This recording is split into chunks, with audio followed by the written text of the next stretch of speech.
Hello, everyone. Thank you so much for joining me for WLBT Plus. My name is Cara Shirley. I'm your digital news desk host. I do appreciate you tuning in on this Friday, the 6th of September. Friday to everyone watching. Uh, Unless you have to work all weekend, then maybe it's not Happy Friday, but hopefully it is a Happy Friday for everyone out there tuning in. If you're watching on our news app or our website, WLBT.com, appreciate you tuning in. I love when you guys tune in. But if you want to join in the conversation, you can hop over to our YouTube page or some of our other social media platforms and watch WLBT Plus. If you have any comments, questions, thoughts, concerns, anything like that, you can leave those in the chat section. I enjoy getting to talk with all of you during this interactive newscast. It's a little different from what you're used to, I'm sure. But it is Friday and it's rainy out there. So before we jump into the news and give you guys all the updates that you need to get, let's look at our forecast, or at least let's look and see what we're looking at outside in downtown Jackson, actually over Richland. Courtesy of our Renaissance camera, you can see it is raining. It is currently raining out there. We do have some wet roads. So just make sure that you are staying safe out there. Have your seatbelts on, use your windshield wipers, turn signal, just make sure you're extra cautious out there on the roadways. That rain is going to be moving out in just a little bit, and it should be a clear evening. Great weekend coming ahead. Make sure you're here at 2:30 today so you can tune in with our First Alert weather team. They're going to give you a full in-depth look at your forecast, looking at the tropics as well, and what we can expect over the next few days. Very fall-like temperatures coming into our area. In our area today, actually. The kind of weather that makes you want soup for supper. Danielle here saying hello. Happy Friday. Happy Friday to you again, Danielle. If you are tuning in on our social media channels, let me know where you're watching from. And I like getting to see where everybody tunes in from. Lots of different places from around here in Meridian, Mississippi, and then really all over the place you guys watch from. So let me know where you're tuning in at. Let's go ahead and jump into the news now. Do have some sad news that came here in downtown Jackson this morning, and that's when a pedestrian was hit on I-55 north of the Woodrow Wilson exit, and that person, we're told that he has been hit. We're not sure exactly if the person that did survive or not. The identity of the person has not been released. We are working to get those details, and as soon as we get those in, we will pass them along to you. We do have some updates on a homicide that happened on TV Road. We brought that information to you. Told you about this happening, And Jackson Police Department, let me turn the volume down. I apologize. Jackson Police Department is still searching for suspects involved in the death of a man that happened on Thursday morning on TV Road near Maddox Road here in South Jackson.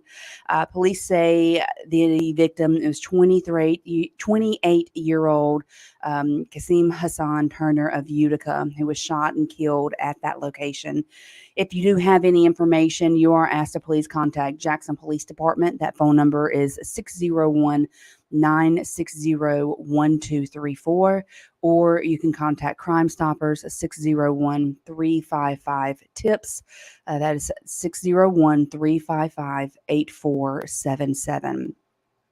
Looking here back at our Facebook stream here, we have Sandra is watching from home. You're off today. Sandra usually tunes in from St. Dominic. I remember you, Sandra. Thank you for tuning in from home as well. Tammy is tuning in from Vicksburg. We have Cindy in Biloxi. Loretta is watching. Hello, Loretta. And Janet Williams is tuning in from here in Jackson. Hello, Janet.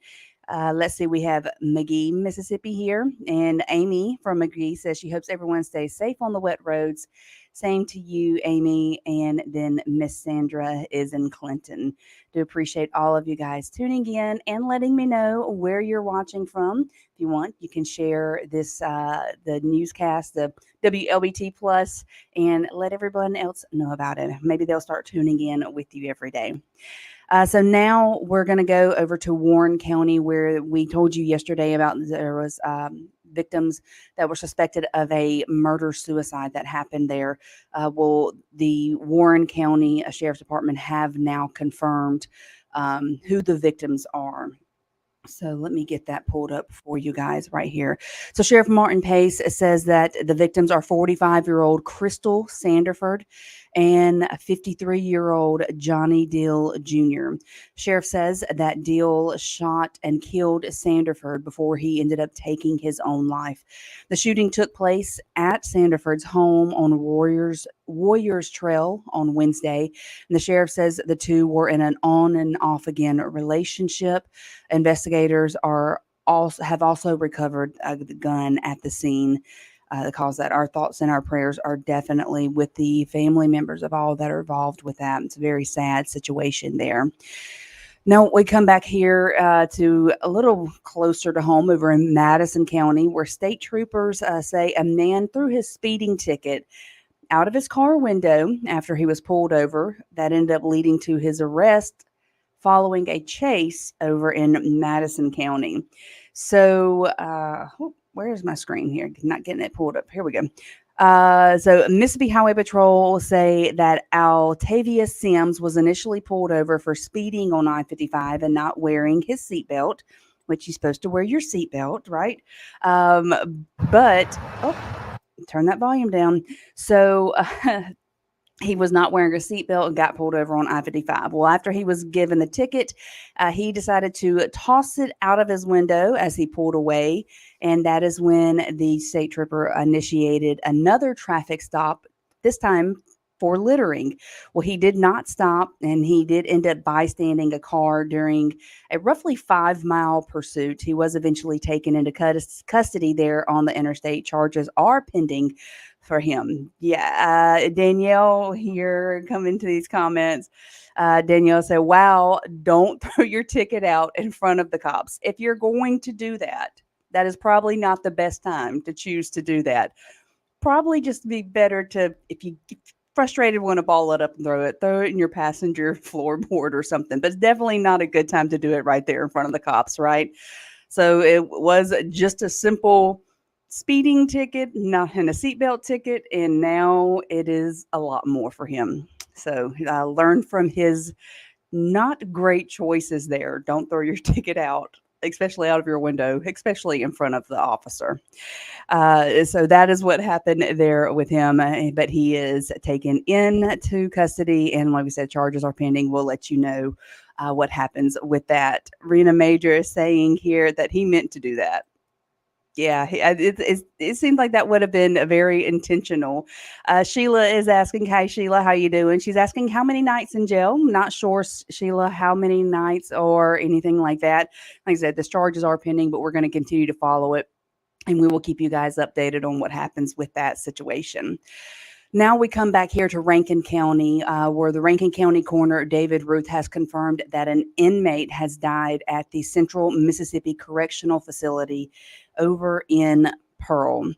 Um, Let me make sure that I have this correct thing pulled up for you guys before here we go. Sorry about that. Um, so the Rankin County Sheriff Brian Bailey, he tells us that his department was called to the prison Thursday afternoon to respond to a overdose call. Now, the coroner is now working to officially determine how that inmate passed away. Coroner says that an autopsy will determine the official cause. Now, we here at WLBT 3 on your side saw multiple vehicles enter the prison, some belonging to MDOC, law enforcement, or ambulances. We also saw 3 sets of vehicles that looked like command centers that entered and staged inside the facility. The Department of Health told us they were called in to assist with a hazmat situation at the prison. That's all the information that we have on that right now, but we are working to get more information. Make sure you're tuned in here to WLBT. For our newscast later to get more information, or if you haven't already, download our news app so that you can get those breaking news notifications from us as well. So back over in Vicksburg, there was a train derailment that happened yesterday, and crews are continuing to clean up the site of the train derailment over there as extra help is called in to help move that train. Uh, for some reason, I did not have things in the right order. Like I thought I'd put it in the right order, and I did not. So it's taken me a little longer. I apologize for that. So the officials with Kansas City Southern say they brought in heavy equipment to the scene. We have some exclusive video footage for you from our drone. Let me take that for you so you can see this happening here. So this is the drone footage of the train derailment there in Vicksburg. First responders did end up freeing a man who was actually trapped under this train derailment. We're told firefighters had to dig him out from underneath one of the train cars. The 50-year-old man was then rushed to UMMC for treatment. Vicksburg firefighters described how the situation all unfolded.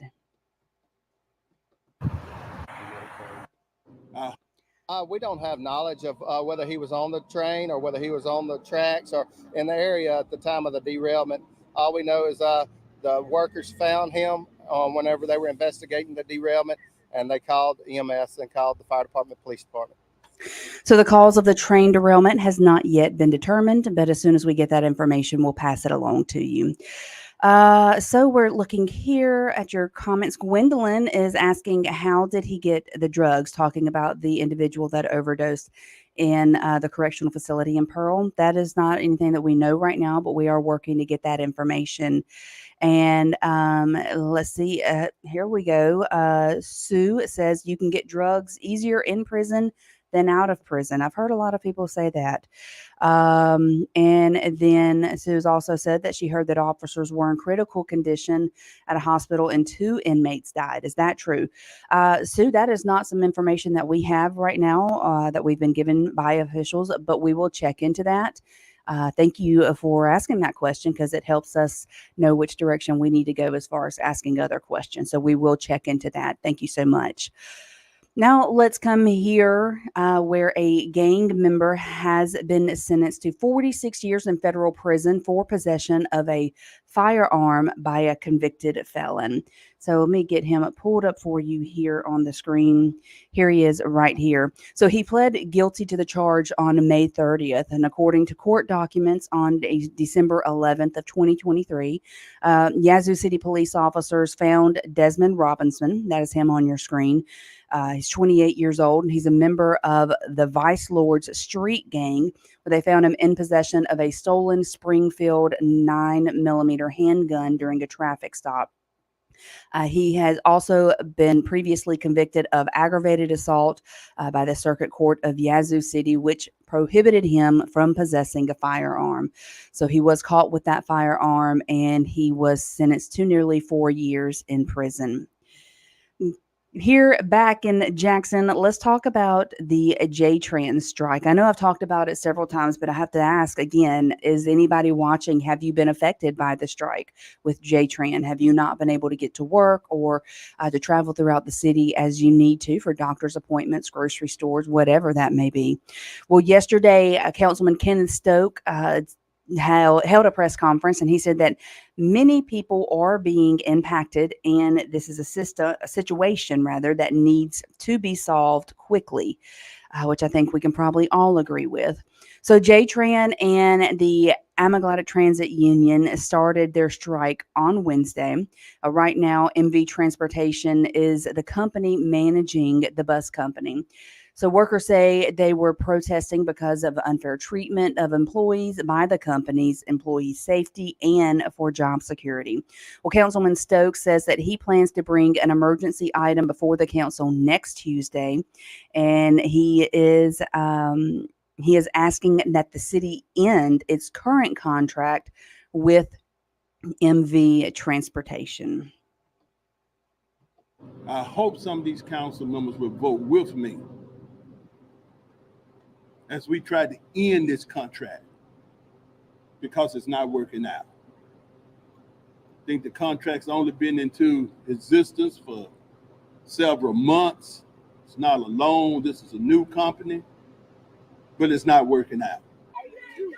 So Councilman Stoke does plan to host a community meeting today to discuss this strike. It's going to happen at Cornerstone Baptist Church, and it starts at 6 p.m. if this is something that you would like to go and be a part of. Here in Mississippi, sadly, we have a second death that has been reported from West Nile virus. So the second person has died. The Mississippi State Department of Health confirmed the death today. And they did not provide details of the age, gender, or location of the death out of respect to the family and privacy for the family. But they did say that the patient is the second death case, and that patient had several underlying health conditions. The first death, which was confirmed on August the 15th, was also a patient with underlying health conditions. So far, we've had a total of 27 human cases of West Nile virus reported in Mississippi so far this year. So if you are going to be spending any time outside, yeah, we have cooler temperatures, but the mosquitoes are still out. So make sure that you protect yourself from mosquitoes with mosquito repellent, anything like that, long sleeves to help keep them from biting you. Before we jump into any other news, actually, let me go ahead and come to this. We're going to tell you about something that happened up in North Mississippi, and this is actually happened in Lowndes County, which is around the Columbus area. 4 inmates there are accused of starting a fire inside of a jail, which ended up injuring other inmates and deputies. So here are the, let me get a full screen for you. Here they are right here on your screen.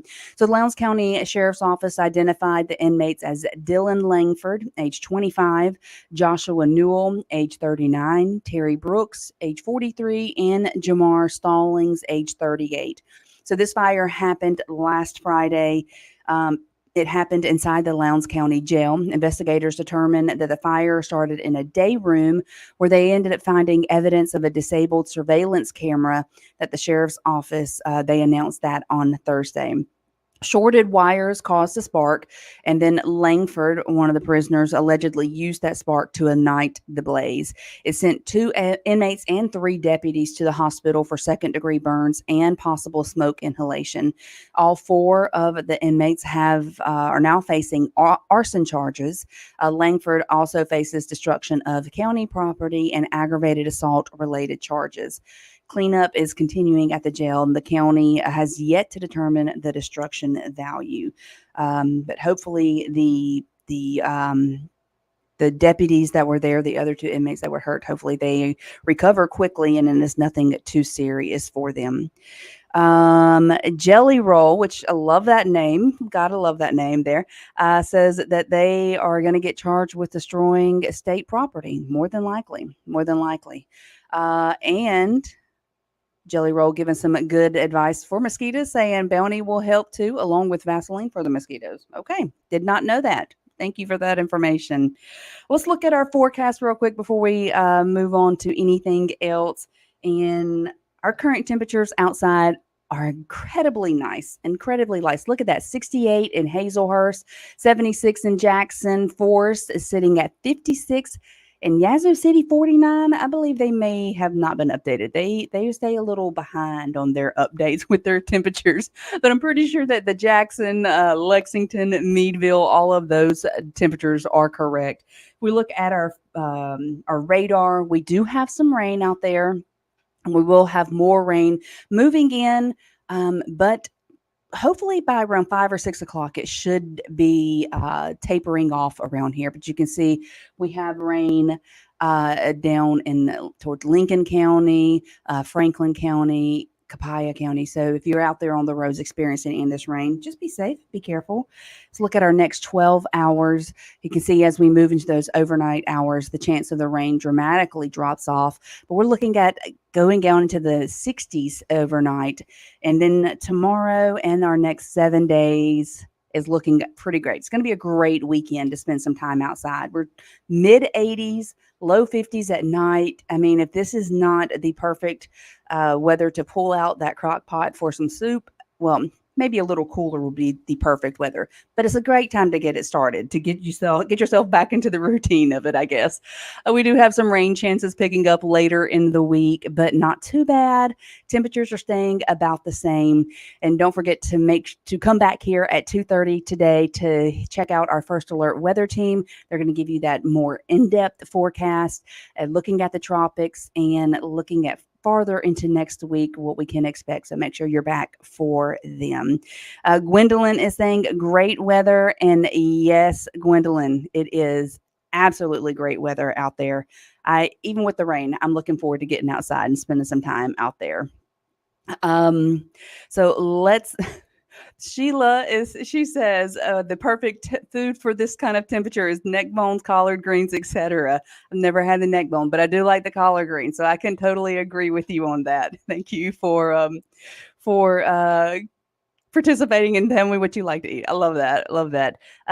Jelly Roll saying thank you as well for bringing us great news and keeping all of us on what's going on. Be safe and have a great weekend. You too, Jelly Roll, you too.